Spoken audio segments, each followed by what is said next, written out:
Senhor Jesus, possa Ele, nesta oportunidade, mais uma vez, nos envolver e nos guardar em sua paz.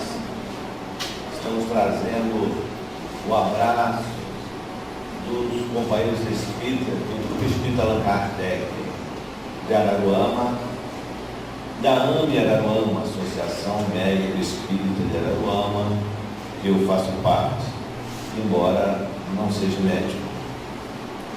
É uma alegria imensa estarmos aqui neste dia de hoje, que me surpreendeu pelo aniversário da casa, 27 anos, 27 anos de realizações no bem, distribuindo esclarecimento, ajuda, desfazendo dores, junto à comunidade e todas aquelas pessoas que aqui acolhem. Então hoje nós temos esse tema. O primeiro nome é meio complicado, Alexandre Aksakov. O segundo é por demais conhecido de Chico Xavier, Provas da Imortalidade da Alma. A gente começa com uma pergunta.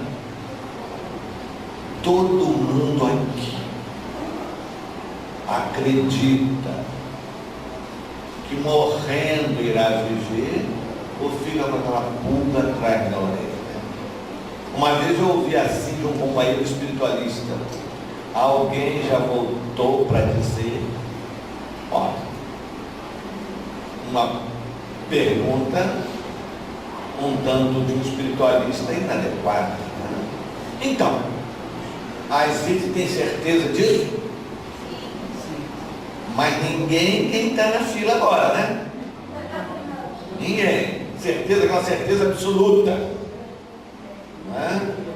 Então vejamos que isso é uma função da doutrina espírita. Pois é. Quando a gente vai ler o Evangelho segundo o Espiritismo, no seu capítulo 1, não vim destruir a lei, os benfeitores espirituais colocam assim, que o Espiritismo é uma ciência nova, que vem demonstrar aos homens, através de provas irrecusáveis, a natureza e a existência do mundo espiritual e suas relações com o mundo corpóreo. O que é uma prova irrecusável? É uma prova, não precisa falar tão alto assim, é uma prova inquestionável. Aonde estão essas provas? Elas são abundantes. Algumas nós não estudamos. Aonde que nós conversávamos há pouco com um companheiro, aonde que nós, em nossas casas espíritas, estudamos os seguintes autores: Alexandre Aksakov, isso é lá em Araruama, isso não é aqui em Itaboraí não. César Lombroso, Ernesto Bozano, Paul Gibier, Alfredo Russell Wallace, Gabriel Delany. Talvez, falávamos com o companheiro ali, talvez, Leon Denis. Mas quem são essas pessoas? Vocês podem ficar tranquilos, que eu não vou ficar em apontamento histórico definido não, indefinidamente. Quem são essas pessoas? Foram cientistas que mergulharam no corpo com uma função: demonstrar a continuidade da vida depois da morte. Os chamados clássicos da doutrina espírita não se estuda. A Federação Espírita Brasileira ia parar de publicar essas obras. Sabe por quê? Porque os espíritas não adquirem essas obras para estudos. Você pode ver que nas casas espíritas não se estuda. Não, gente, não é aqui em Itaboraí. Isso é lá naquela cidade que você tem. Então não estudam, querido. Muitos desses cientistas Eles cumpriram a sua tarefa, comprovaram a existência do espírito imortal. Outros não, como Charles Richer, que foi prêmio Nobel de Medicina e Fisiologia. O Cristo manda retirá-lo da terra. Uma mensagem de Humberto de Campos a dizer: vai lá e retira o meu tarefeiro que não cumpriu a sua tarefa. Depois ele cria metapsíquico, as ideias que hateavam a imortalidade. Ele que teve diante de si médicos como Daniel Douglas Rommel, que Allan Kardec cita em um livro dos médiuns, que o próprio codificador observa, vê ele levitar, e a fenomenologia de efeitos físicos que ele era portador, de Eusébio Paladino, materializando, fenômeno de transporte, etc. Quando ele estava idoso, ele escreve uma obra, mas aí já era tarde, A Grande Esperança, aonde traz uma ideia da imortalidade da alma. Então, meus queridos amigos, vamos lá. Quem foi Alexandre Aksakov? Alexandre Aksakov foi um conselheiro de Estado da Rússia. Um homem, conselheiro da corte, conselheiro efetivo de Estado, mestre na Universidade de Leipzig, na Alemanha, era professor nessa universidade, jornalista, tradutor, cientista, filósofo, trabalhou mais de 25 anos para o governo russo, para o czar da Rússia, Alexandre III. Era um homem de uma respeitabilidade social, humana, acadêmica, significativa. Diante de uma sociedade tão fechada como era a sociedade russa, extremamente tradicionalista, extremista, ele consegue criar uma comissão capitaneada, dirigida, coordenada por um físico chamado Mendeleev, para que ele pudesse pesquisar um médium prendício em solo russo. Tempos depois das suas pesquisas, porque ele não era espírita, ele traduz para o russo as obras de Allan Kardec, do reverendo Valiouve, de Roberto Helena, etc. Então, em 1873, ele é convidado para ir em Londres analisar uma jovem médium. Uma jovem médium de 15 anos. E ele vai no objetivo de averiguar se aquilo é uma verdade ou uma enganação. Uma mentira. Uma mentira que dizendo que os espíritos se comunicaram, que a vida continua. Então vamos lá ver. Vamos analisar cientificamente isso. E quem sabe demonstrar o embuste que se está promovendo no cenário das Américas, na Europa. Então, ele vai em 1873 a Londres pesquisar essa médium de 15 anos, que um outro cientista também pesquisou de maneira pormenorizada os recursos paranormais que era portadora, que foi William Crookes, analisando a mediunidade de Florence Cook. Então ele chega no ambiente da sala. Ele, seus assessores, outros sábios da época, outros investigadores, analisam as janelas, as cortinas, os móveis, para ver se existia alguma coisa escondida que pudesse simular um fenômeno, enganando a sua observação. As suas assessoras vasculham a intimidade do corpo da médium. Todos os orifícios naturais são vasculhados. Então, o processo ocorre. Ela mergulha no transe mediúnico, a uma luz mortiça, tênue, e o espírito de Kate King se materializa. Se materializa, anda no meio das pessoas, ele observa, ele vê, cumprimenta, abraça as pessoas, dialoga, faz perguntas, demonstra para ele que no diálogo estabelecido, que no depois da morte, as pessoas vivem felizes ou infelizes, de acordo com as suas atitudes e comportamentos quando na Terra. E em 1890, ele vai a Gotemburgo, na Suécia, e lá analisar uma médium chamada Elizabeth de Esperança.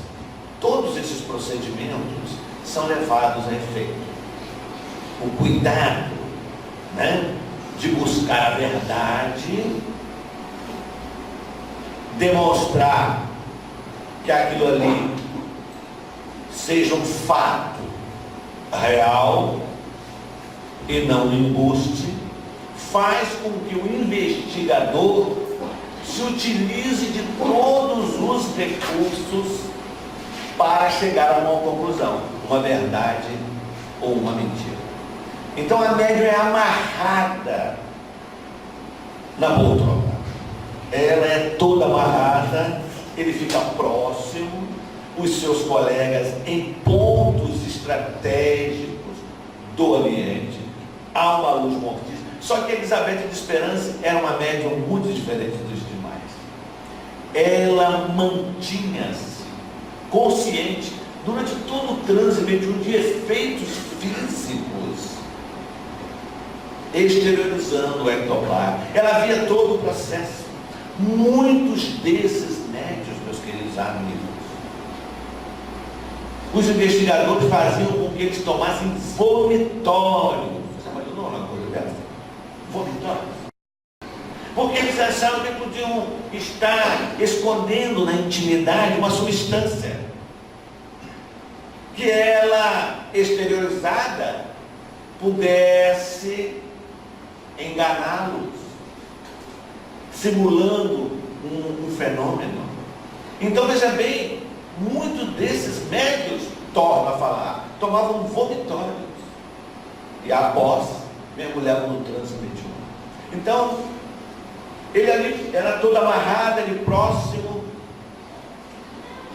Ela começa a exteriorizar o plasma nervoso, a energia vital, ectoplasma. O espírito de Yolanda se materializa. Mas ele tem uma ideia de tocar o respaldo da poltrona da cadeira. E não encontra médium. Sente uma energia diferente. Ele anota. Como anota a materialização de Yolanda, o seu diálogo com ela, as perguntas que fez sobre a realidade do hemisfério espiritual. E em 1893, ele vai em Helsingfors, na Finlândia. E lá, ele analisa a mesma médium. Ele ficou impressionado com determinadas características dela. Sobretudo, esse instante em que ele toca na poltrona da cadeira e não percebe a mesma energia diferente. E lá, com o senhor Topélios e Selig e outros estudiosos,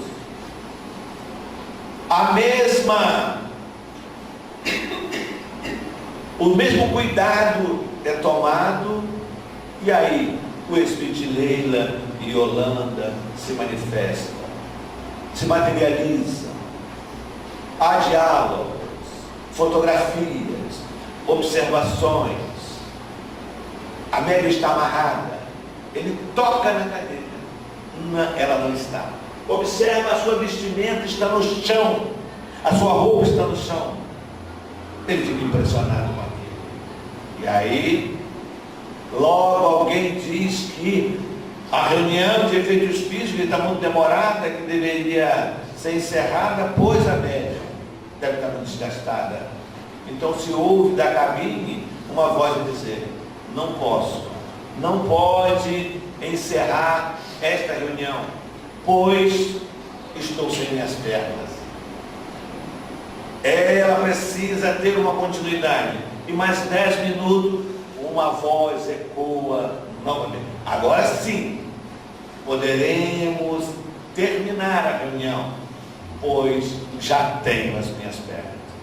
É porque depois, no diálogo, em seus estudos, Alexandre Aksakov vai observar que toda materialização existe uma desmaterialização.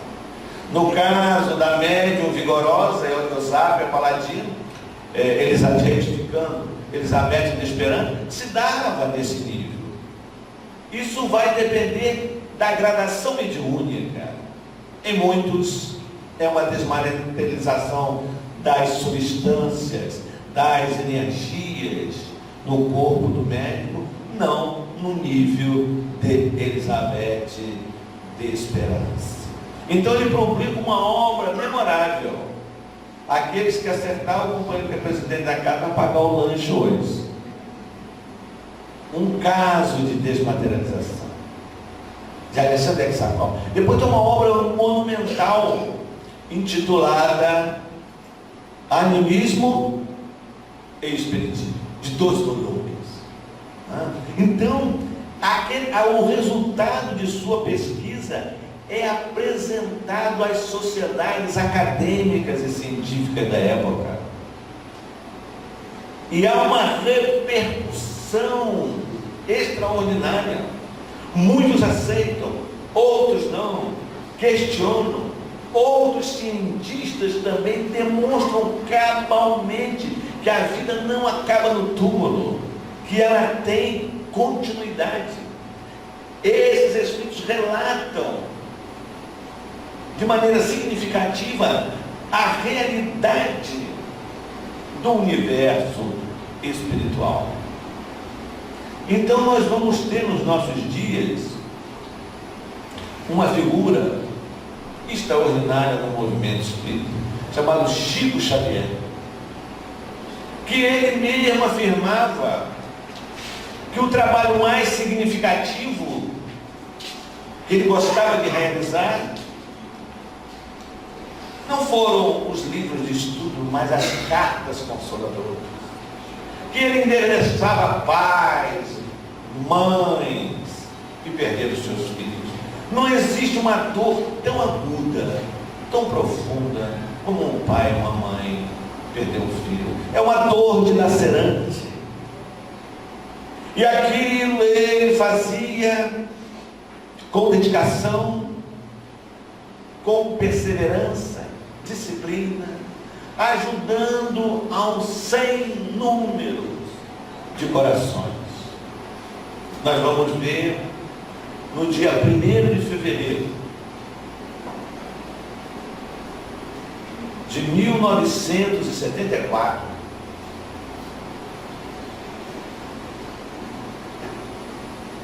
no bairro do Anhangabaú, em São Paulo, era 9 horas da manhã.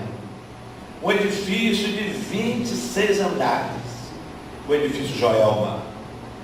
Uma chama crepita num daqueles andares. As labaredas se dilatam, alcançam um volume absurdo. As pessoas que estão nos andares inferiores descem rapidamente e salvam suas vidas. Mas aqueles que se encontravam nos andares superiores, a fumaça, o fogo é intenso, não respiram, a dificuldade de respirar, a combustão, carbonizar os corpos. Muitos sobem para o teto, mas o edifício Joelma não possuía helicóptero. Os helicópteros lançam determinadas bolsas com corda, mas salvam alguns, outros não.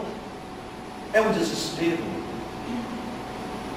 E Volkmar, uma jovem de 21 anos, imagine, 21 anos, cheia de vida.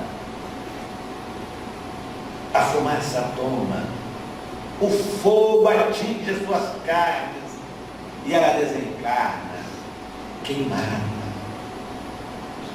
A mãe, o pai, um sofrimento profundo. O choro, a lágrima, o pranto, a dor, a agonia, que nós não podemos avaliar. Joana de Ângeles dirá, numa frase interessante que nos faz pensar profundamente, ela diz: ninguém poderá falar do que ignora por falta de experiência pessoal. Mas um dia a mãe e o pai ouviram falar de um mineiro que vivia numa cidade no interior do Brasil, chamado Chico Xavier. Aquele homem conversava com os mortos, ele trazia notícia do mundo espiritual, do mundo dos mortos, ele trazia informações, cartas, e para lá foram. Em determinado dia, depois de muito tempo, uma carta chega, a filha falando à mãe, aos pais, e ali traz detalhes, apelidos, nomes de parentes, etc. Nunca Francisco Cândido Xavier teve contato com essas pessoas. Ele não participava nem de longe da amizade com aquelas pessoas. Não as conhecia. E ali o Espírito se apresenta demonstrando a sobrevivência da vida depois da morte. E assina. Essas mensagens foram passadas por um processo de grafoscopia para ver se a escrita e a assinatura era de acordo com o que o suposto morto tinha quando na terra. E confirmada que era Volkmar, funcionária da Creche Sul, 21 anos desencarnada no incêndio do edifício Joel. Uma demonstração inequívoca, profunda, uma prova irrecusável, confirmada pelos fatos mediúnicos.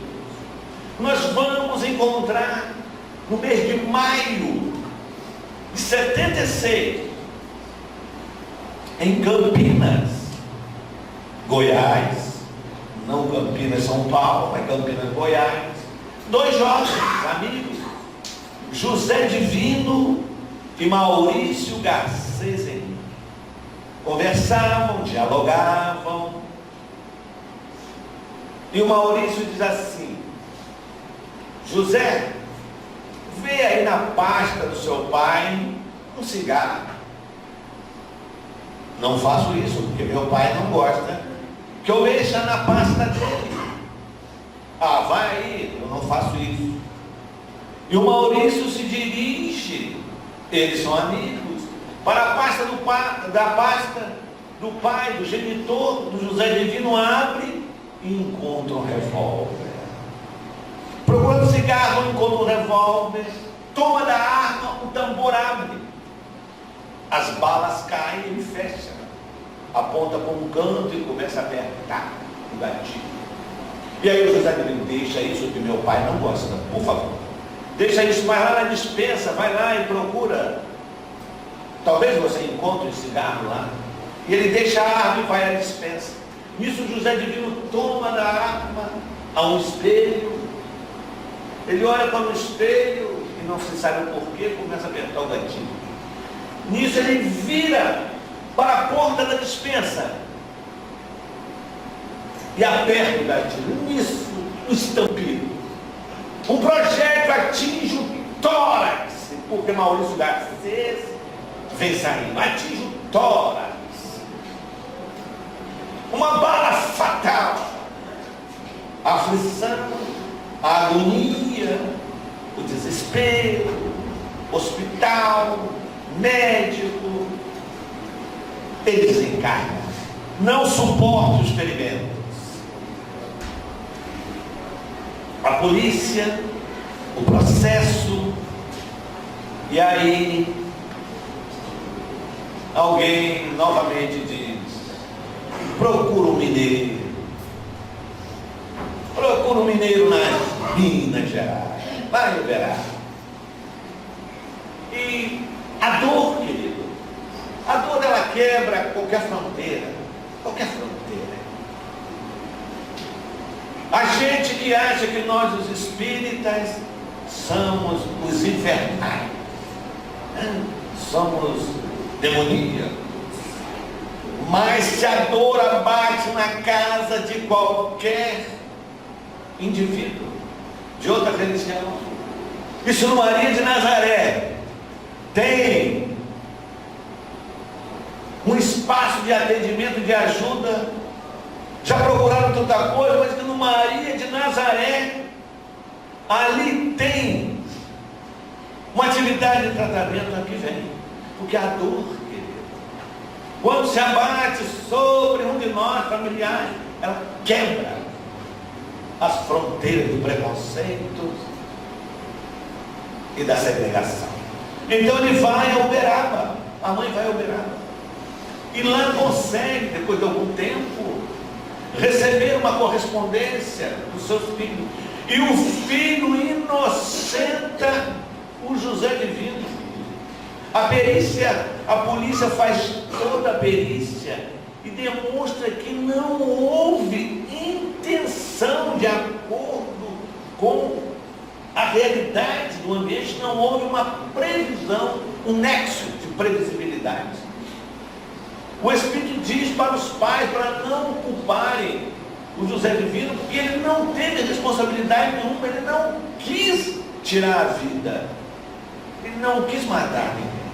O juiz Orimar dos Santos, da 6ª Vara Criminal de Goiânia, toma essa mensagem e coloca como peça de defesa, aceita, o advogado coloca e ele aceita como peça de defesa no processo.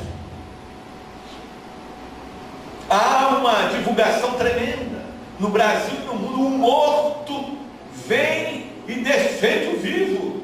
Você imagina isso nos jornais da época? Dessa forma,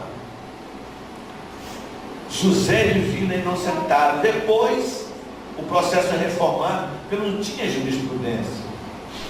Ele foi recorrer, ele foi acusado, mas foi absolvido, que era primário. Mas demonstrando através de uma psicografia que era verdadeira e era oriunda daquele espírito, que os detalhes são primorosos, e era somente de conhecimento do pai, da mãe ou de alguns familiares. Então está provado que a vida continua depois da morte. Mas, meus queridos amigos, e o detalhe é de que essa continuidade da vida, ela estabelece um padrão de felicidade e infelicidade, de acordo com as nossas atitudes do hoje. E a gente estuda isso semanalmente, não é verdade? Semanalmente a gente estuda isso. Vamos lá, na questão 642 do Livro dos Espíritos, me ajuda a lembrar isso. Está escrito assim: para agradar a Deus e assegurar a sua posição futura, bastará ao homem não praticar o mal? E os Espíritos respondem. Como é que os Espíritos respondem? Não, cumpre-lhe fazer o bem no limite de suas forças, porquanto responderá por todo mal que haja resultado de não haver praticado o bem. Não é isso? Então, vejamos o que nós estamos fazendo com toda essa informação que nos chega. A gente vem aqui, neste ambiente, para o almoço, para escutar a palestra, para estudar, porque a frequência a uma palestra, a um grupo de estudo, não nos dá um passaporte para uma viagem ao mundo espiritual saudável. São as nossas atitudes no dia a dia, na família, no trabalho. O que adianta eu ser espírita se o espiritismo não me torna melhor? Como eu sou no meu trabalho, como diretor, como condutor daquele setor, daquela empresa, ou como funcionário, eu sou aquele que explora as pessoas. Eu sou aquele, no livro, no mundo maior. André Luiz vai chegando com uma equipe de trabalhadores de uma expedição socorrista numa região nevoenta, dolorosa do mundo espiritual. E ele não poderá ir lá nas cavernas. Ele fica no limiar das cavernas. Num período, num trecho antes das cavernas. Isso aí é muito interessante. Porque Eusébio tinha solicitado que André Luiz fosse. Aí quem ia dirigir a tarefa era Cipriano. Aquela expedição ia às cavernas. Aí Calderaro chega todo feliz. Não, porque André Luiz iria. Então ele disse: Cipriano, olha só, o nosso amigo André Luiz, indicado por Eusébio, para que vá conosco nas tarefas socorristas das cavernas. Ele disse. Ela disse: infelizmente André Luiz não vai poder ir. Mas por quê? Porque ele não fez um curso de atendimento dos sofredores das sombras espessas. Aí às vezes nas casas espíritas a pessoa chega, já quer ir para a reunião mediúnica. Isso não é aqui não, se ela era Aruão. Já quer ir para a reunião mediúnica sem um curso preparatório. Vejam. Mas naquela região, meus queridos amigos, ali se encontram sofredores, as dezenas, as centenas, pessoas que na terra, diz lá André Luiz, mas um sofrimento inenarrável, pessoas que na terra só pensaram nela, egoístas, que visaram unicamente o lucro. O outro era alguém em que ele explorava, em que ele obtinha vantagens, nunca se preocupou em enxugar lágrimas de alguém. E ao desencarnar, mergulharam no ambiente propriamente criado pelas suas ações. Vejamos que coisa curiosa. E a gente sabe disso. Vejamos os senhores, que ninguém hoje mais fala no vírus HIV. Pelo menos, não existe uma propaganda significativa. E o que as casas espíritas fazem com isso? Por quê? Porque o ano de 2018, 40 mil casos novos se deram no Brasil. Informação às pessoas, esclarecimento às pessoas. E nós, muitas vezes, isso é colaborar com Deus para a construção de um mundo melhor. Nós temos, a Organização Mundial de Saúde afirma que no ano de 2030, a doença mais incapacitante no planeta será a depressão. Muito mais do que os cânceres e as cardiopatias. E o que nós estamos fazendo para isso? A depressão. Muitas vezes a pessoa fica triste, agoniada, porque fulano foi embora, porque não sei o que, ele foi embora, eu vou acabar com a minha vida. Aí está lá a pessoa ouvindo Maiara e Maraísa, aquela coisa doida, aquela sofrência, aquele negócio de desespero. Larga isso.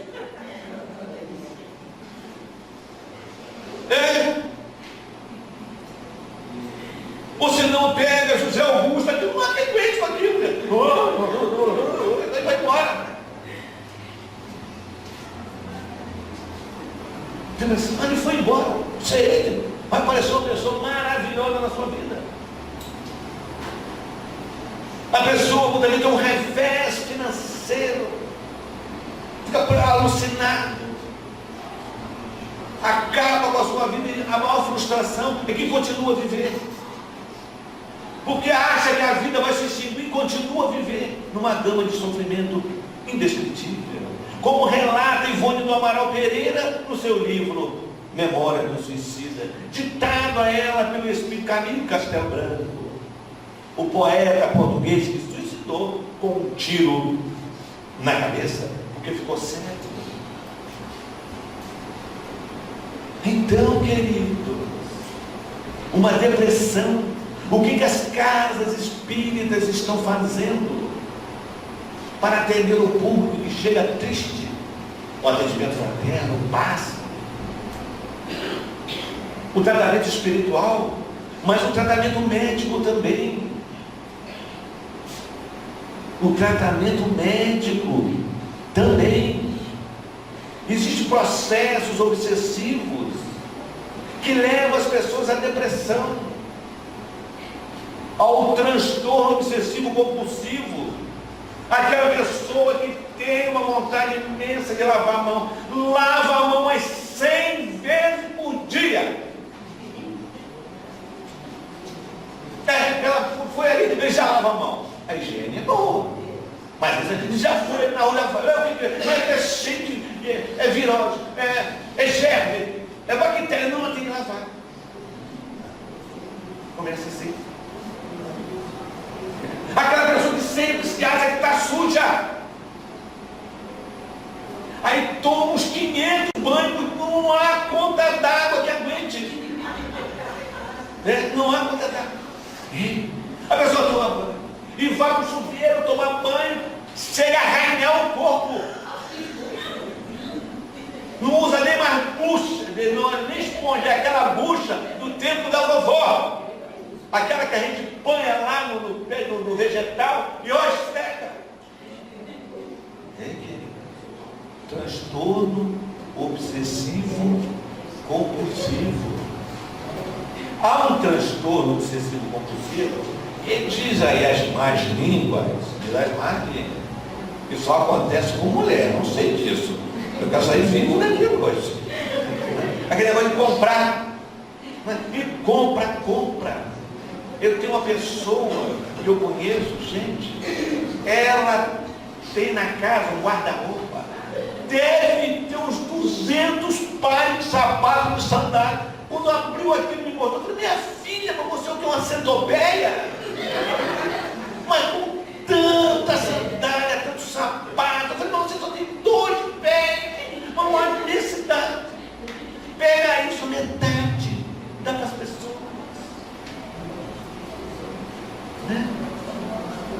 Compulsão, transtorno obsessivo compulsivo. Conheci uma jovem com bulimia. O que é bulimia? A pessoa come bebê num processo danoso. Como assim? Eu já falei isso aqui na última vez. Vocês conhecem o processo obsessivo com aparelhos parasitários? Que instala na cabeça das pessoas aparelhos parasitários? Chips eletrônicos? Nunca viram isso? Nos livros de Manuel Filomeno de Miranda vocês vão encontrar. Livros de Manuel Filomeno de Miranda, através do médium de Valdo Pereira Franco. Então, a mãe estava desesperada, que ia ao médico e não resolvia. Que estava indo ao médico, não resolvia, mudou de médico, não resolvia. Aí, chegou a casa espírita, e lá nas nossas atividades específicas, se observou um chip que estava instalado na área do hipotálamo, na região da fome, e que era direcionado por um controle remoto. fazendo que a pessoa tivesse aquela ânsia de comer e de se alimentar continuamente. Então o que acontece? O médico vai resolver, está fora da alçada dele. Você precisa levar o médico? Precisa, obviamente. Você tem um corpo, precisa do médico, mas tem que agregar os tratamentos, o médico e o tratamento espiritual, porque aquela situação é da medicina espiritual e o médico não conhece. Ele dá o remédio, ele observa, o remédio não faz efeito e muda. Ele fica atônito diante da situação. Então há uma cirurgia espiritual, retira o chip, e com os tratamentos a pessoa vai recobrando o seu equilíbrio. Então é isso, né? Depressão, se aproximar, aquele negócio daquela tristeza, a gente muda o pensamento, né? Porque tem coisas que a gente às vezes adora, aquelas músicas deprimentes, né? E a música, ela traz um tom hipnótico. Se você está com estado de alma ruim, né? Tem um pagode muito bom, que as pessoas gostam, cantam, vão cantarolando e tudo bem, deixa a vida me levar, não tem nada contra o cantor, a vida vai me levar, não, eu que tenho que levar ela. E da melhor maneira possível, né? Da melhor maneira possível. Então isso é muito interessante. Por exemplo, crianças com depressão, jovens com depressão, um índice que tem aumentado assustadoramente. Você está vendo lá a criança quietinha no canto, não, ele é assim mesmo, olha, observe mais. Mas ele não fala, ele não conversa, ele está sempre quieto. Na escola a mesma coisa, busca logo um psiquiatra. Mas não vou levar no psiquiatra. Por que só não vai levar? O psiquiatra é médico para... não, psiquiatra não vou levar, porque psiquiatra é médico para doido. Preconceito da gente, preconceito. Né? Se você tem um problema ósseo, você vai no ortopedista. Está com um problema psicológico, vai no psiquiatra ou no psicólogo. Então precisa cuidar, porque muitas vezes aquela criança que aquilo vai mergulhando, você não conversa. Muitas vezes nós não temos tempo para conversar com os nossos filhos, porque é o trabalho, é o show, é não sei o quê, é o encontro, e as crianças estão ali se entristecendo, ficam deprimidas, e daqui a pouco você tem uma surpresa extremamente desagradável. Aquela criança se suicida. O número de suicídios em crianças é absurdo e assustador. Então, observou, aquilo foi esporádico, foi uma vez ou outra, mas está um contínuo. Vá ao médico, traz a casa espírita, toma passe, água, mas leva o médico também, porque muitas vezes é uma determinada substância no organismo que está precisando ser reposta, e o medicamento é que vai ajudar. Mas traz a casa espírita, que os benfeitores ajudam, água filtrada, passe, tratamento, fala com os companheiros, a casa espírita precisa disso, ela precisa se aparelhar para ajudar as pessoas, a vida continua.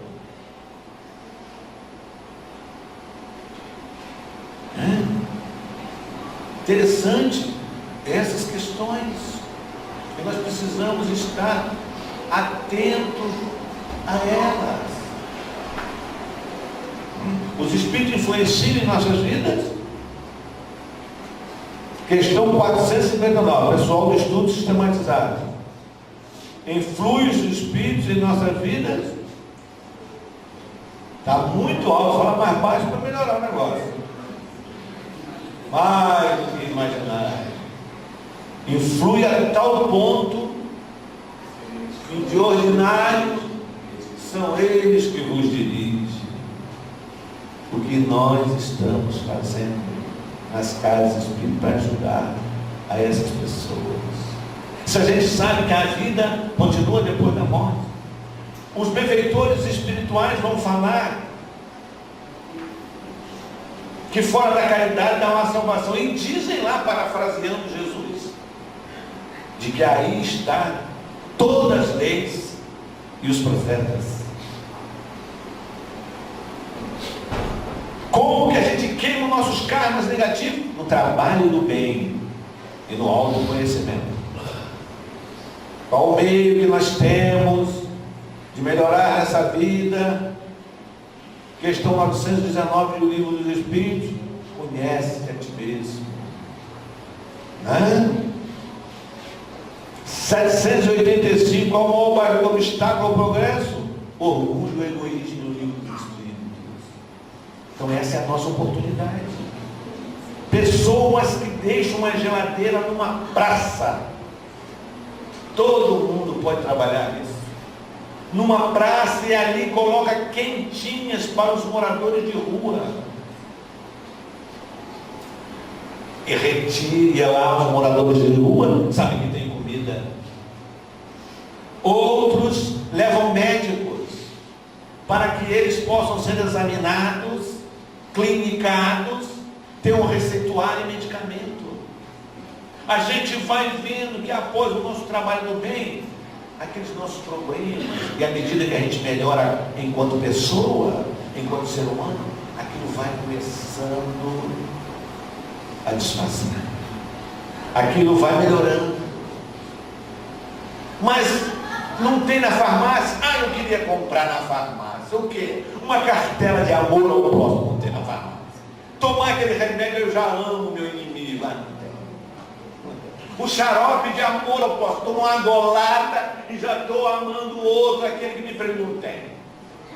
Não tem. É um processo da farmácia interior, da mobilização interna, do seu querer. Não se preocupe que se as pessoas te prejudicaram, você não prejudica ninguém. Aquele que é vítima se liberta, mas aquele que é algoz está preso nas leis da vida. Então essa é a hora, é o instante de fazer e realizar. A gente só pode saber se melhorou no mau momento. Mas aqui a gente olha assim para vocês, são quase pessoas angélicas. Ela era longa de me complicar. No mau momento, no momento difícil, quando você chega a uma repartição pública e você está ali para resolver um problema e aquele indivíduo te responde de maneira áspera e azeda, aí você vai saber, porque você pode respondê-lo de uma maneira respeitosa, mas aí não, eu não vou levar desaforo para casa. Nós continuamos ainda no mesmo nível. Não é ser um tapete para as pessoas nos explorar, mas responder com equilíbrio, com atenção. Quando a esposa diz assim: filho, vem cá me ajudar para lavar essa louça do domingo, você está pensando o quê? Isso é exploração, já trabalha a semana inteira. Ué, mas não é isso que você diz lá na casa espírita. Olha, isso, meus queridos, é num momento difícil, num momento complicado. Aí você vai avaliar se você aprendeu ou você não aprendeu. Até o nosso amigo Walter Silva, ele colocou uma coisa muito interessante quando foi uma palestra lá na nossa casa. Então ele disse que a gente, quando vai ao supermercado para a compra dos gêneros alimentícios para a nossa casa, a gente compra o arroz grangeiro, o feijão com o Brasil, mas para a gente muitas vezes trazer 1 quilo para a campanha do quilo, as cestas básicas, a gente compra aquele feijão bandinha, aquele feijão que a metade não presta, A outra metade é dona de casa, sabe? Tem que botar umas 5 horas na panela de pressão e ainda é capaz de quebrar o dente da gente. Não é verdade, ó? Não é verdade? Quebra o dente da gente. Não é? A metade a senhora joga fora. A outra metade. Aí vem o pessoal. Isso é para saber como nós somos, querido. Para minha casa, o melhor. Não é verdade? Traz aquelas 3 televisões para Maria de Nazaré. Ou as 3 com um tubo de imagem. Mas não, para que isso? Para jogar fora, isso aqui não é lixo. Né? Aqueles brinquedos, não, eu vou doar os brinquedos para as crianças, mas está tudo arrebentado, não tem roda, não tem nada. Aquele saco enorme, mas para que aquilo? Para jogar fora, né? Se a gente compra lá o granjeiro para a gente, vamos comprar o bom também para a cesta básica das pessoas. Aí demonstra o nosso egoísmo, querido. Não é verdade? É. Na questão 932 de O Livro dos Espíritos. Porque no mundo a influência dos maus sobrepuja os bons. E aí a resposta? Por fraqueza deles. Os maus são intrigantes e audaciosos. Os bons são tímidos. Quando estes quiserem, preponderarão. Olha só, diz que os bons são tímidos. Os maus estão comandando, mas não é nem preciso muito sério para isso. É só ligar a nossa televisão. O estado do Rio de Janeiro é, infelizmente,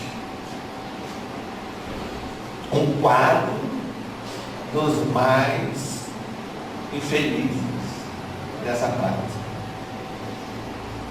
Influência negativa, sim, mas conduta infeliz dos maus, na verdade. Mas os maus tomaram de assalto?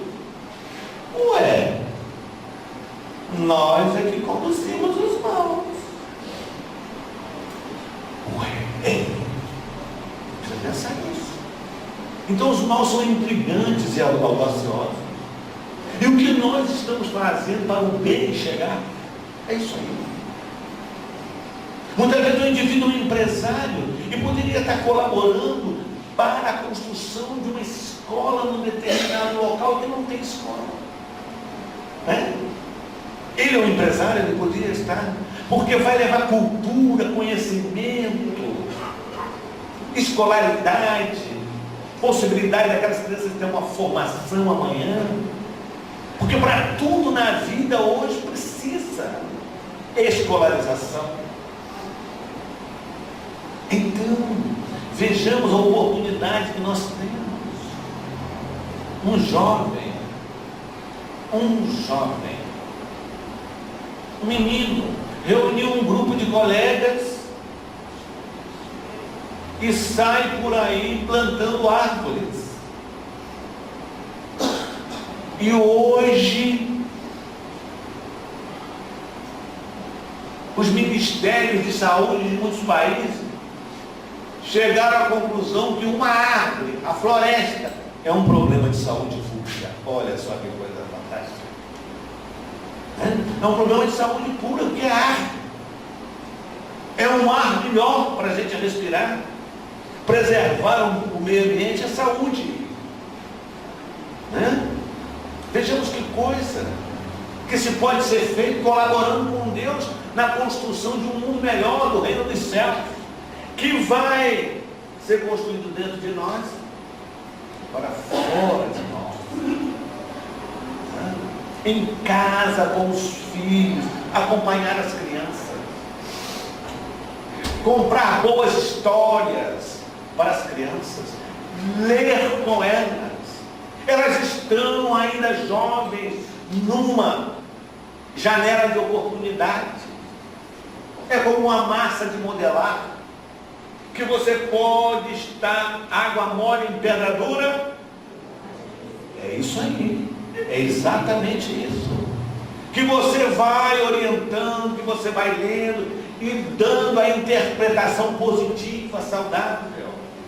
E ela vai assimilando, e o cérebro vai criar aquilo como uma memória e passa a ter como comportamento. Hoje muitas pesquisas demonstram que as crianças que estão constantemente expostas aos games violentos, muitos destes que por aí fizeram desastres com armas em colégios, muitos deles no exterior, eram pessoas afinizadas com hábitos dos jogos violentos, além de outros problemas adicionais. Vejam que coisa aqui. Que coisa interessante. Não é que você vá criar o império da proibição, mas você vai conduzir de maneira adequada a educabilidade. Então nós não podemos nos afastar de pesquisas que estão demonstrando isso. As drogas, por exemplo, invadem. E aí, nessa questão da imortalidade da alma, o livro Loucura e Obsessão demonstra 5 jovens vindo de uma festa de carnaval. Usaram os tóxicos, pisaram no acelerador, o carro tem um problema, um desastre, eles caem no mangue. E ali, para atendimento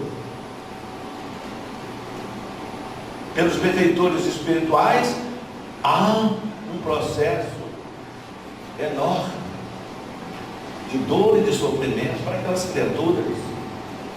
Nós vamos ver Manuel Filomeno de Miranda falando sobre a Cracolândia, aonde está aquele magote, aquele grupo enorme de pessoas ali fumando, cheirando, usando crack, e os espíritos desencarnados, toxicômanos, influenciando aquelas pessoas a usar droga, porque eles usam também. Mas eles usam como? Através de uma propriedade que tem o perispírito, chamada de absorção. Se acoplam as pessoas e sugam o fluido alcoólico, instigam o indivíduo a usar mais. A mesma coisa na bebida alcoólica. Olha que coisa curiosa. E o que nós, Casa Espírita, estamos fazendo? Para esclarecer, a AME Araruama tem um trabalho extraordinário, meus queridos amigos. Lá tem um grupo de pessoas que estão se preparando, estão terminando um curso agora, que vão atender aos toxicômanos numa casa espírita. E tem médicos, tem psicólogos. O Gaerol aqui em Niterói é um trabalho extraordinário atendendo a toxicômano, tanto na matriz clínica como na matriz clínica espiritual. Lá na nossa cidade, a nossa AME Araruama está indo aos hospitais com protocolo de pesquisa de atendimento, através da rígida acompanhamento da AME Brasil, aplicando passe nos enfermos, nos hospitais. Veja bem, é um puxilo de criatura que se desdobra para um benefício à comunidade, dando passe, levam água, com autorização, tudo dentro da legislação, coordenado pela AME Brasil. Então nós podemos fazer. E é isso aí que, quando no início que eu perguntei, que você disse, nós vamos viver, ainda que eu fale a língua dos homens e dos anjos. Se eu não tiver caridade, serei como o sino que badala. Ainda que eu dê o meu corpo para ser queimado vivo, ainda que eu dê os meus bens para os pobres, mas se eu não tiver amor, caridade, nada disso valerá. É a orientação que chega através da mediunidade vigorosa de Paulo de Tarso, e nas páginas da doutrina espírita, nós podemos resolver os nossos problemas com o autoconhecimento e com o trabalho no bem, que será, diz os Espíritos, um remédio para todos os nossos males. Mas muitas vezes a gente fica numa preguiça. Mais trabalho é vinde a mim todos vós que estáis cansados e oprimidos, e eu vos aliviarei. Essa é a palavra do Cristo, da lei de Deus, que oferece a todos nós. Mas nos mobilizemos, e a paz reinará em nossos corações. Nós viemos para superar a nós mesmos, os nossos milenários egoísmos, orgulho, vaidade, um obstáculo ao progresso. Questão 785 de O Livro dos Espíritos. O orgulho, o egoísmo, o interesse pessoal, a vaidade.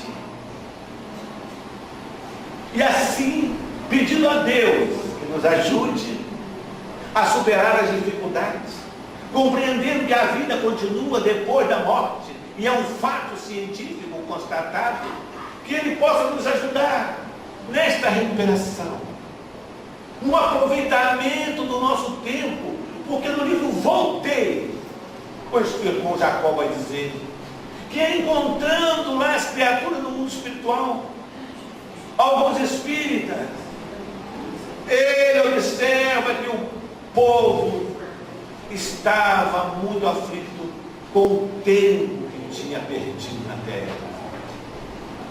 Não tinha aproveitado adequadamente o tempo. Então que o Senhor nos esclareça, nos ajude a aproveitar o nosso tempo. E que nessa manhã de comemoração, de confraternização, por 27 anos do Maria de Nazaré, em beneficiando a todos porque aqui passam, por todos que aqui chegam nesse poço de Jacó, nós possamos dizer assim: Pai nosso, que estás além, mas também aqui, santificado, bendito, glorificado seja o teu nome, na amplidão do cosmos, ou na face obscura da terra. Venha até nós o seu reino de alegrias infinitas, e permita que após o afã da lida, da outra vida, possamos ver uma alegria contida. Seja feita a sua vontade, que é correta, justa, perfeita, no espaço grandioso como na guerra terrena. Dai-nos o pão do povo, porque nós necessitamos manter a estrutura biológica, Senhor, mas sobretudo oferta-nos o pão, o alimento do Espírito, que nos projeta a luz no nome de Jesus. Perdoa as nossas ofensas, Senhor, a palavra torpe, azeda, a vinagrada que endereçamos a alguém, como nós perdoamos, Senhor, aqueles que nos injuriam, aqueles que nos caluniam, aquele Senhor que lança a expressão ácida sobre nós. Perdoa-nos, Senhor, perdoa. Não deixemos cair em tentação. Livra-nos das tenazes da obsessão. E que todos os homens, em essência, amem. Muita paz para todos.